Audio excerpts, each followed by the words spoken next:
জনগণের স্বার্থ রক্ষায় কঠোর কর্মসূচি দিতে বাধ্য হবো, এমনকি প্রয়োজনে ঢাকা সহ সারা বাংলাদেশে যদি হরতালের মতো কর্মসূচি আমাদেরকে দিতে হয় সেটা আমরা দেবো। তারা 5 বছর টিকবে না, কারণ হচ্ছে আপনারা তাদের খাইয়ের মাত্রা দেখলে দেখবেন যে তারা মনে করে তারা 2 বছরের বেশি থাকতে পারবে না। প্রশাসনিক কর্মকর্তাদের, মাঠ পর্যায়ে যে প্রশাসনিক কর্মকর্তা আছে তাদের মারাত্মকভাবে হয়রানি করা হচ্ছে।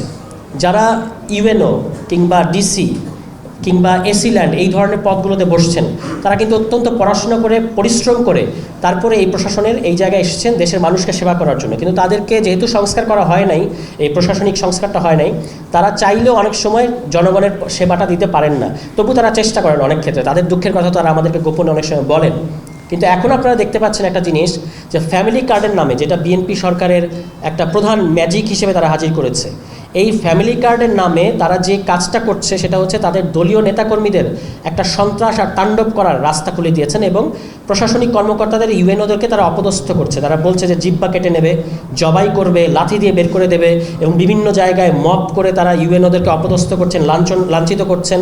কেন? কারণ ওই যে দুটো পদ, সুপারভাইজার, ফ্যামিলি কার্ডের তালিকাটা যারা ঠিক করবে, একটা হচ্ছে সুপারভাইজার, একটা হচ্ছে তথ্য সংগ্রহকারী, এই দুটো পদে বিএনপির নেতাকর্মীদেরকে, অশিক্ষিত নেতাকর্মীদেরকে বসাতে হবে, এটা হচ্ছে তাদের দাবি।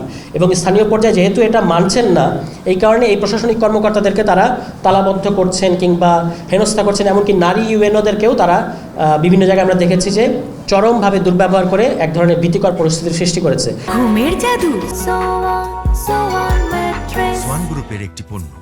মানে এই ফ্যামিলি কার্ডটা আসলে একটা গজব ডেকে নিয়ে আসছে আমাদের ইউএনও সহ প্রশাসনিক কর্মকর্তাদের প্রশাসনিক কার্যক্রম কিংবা নিজেদের যে দায়িত্ব সেটা পালন করার ক্ষেত্রে।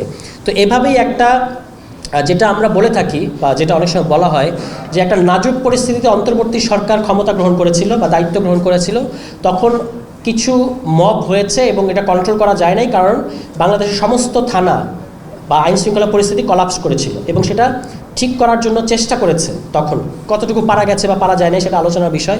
তো ওই স্বতঃস্ফূর্ত মব আজকে বিএনপি সরকারের আমলে একটা প্রাতিষ্ঠানিক মবে পরিণত হয়েছে। তাদের রাজনৈতিক সিদ্ধান্তে, রাজনৈতিক পৃষ্ঠপোষকতা এবং রাজনৈতিক আশকারায় এখন একটা মবের রাজত্ব আমরা দেখতে পাচ্ছি।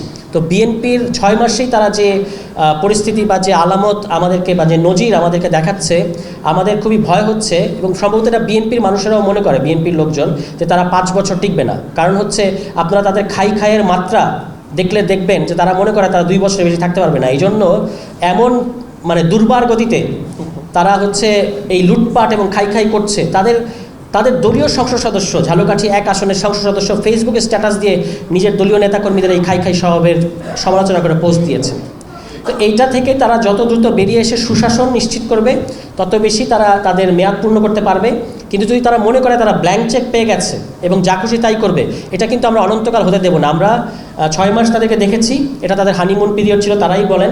এখন আমরা জনগণের স্বার্থ রক্ষায় কঠোর কর্মসূচি দিতে বাধ্য হবো, এমনকি প্রয়োজনে ঢাকা সহ সারা বাংলাদেশে যদি হরতালের মতো কর্মসূচি আমাদেরকে দিতে হয় সেটা আমরা দেবো। সবাই ভালো থাকবেন। আসসালামু আলাইকুম।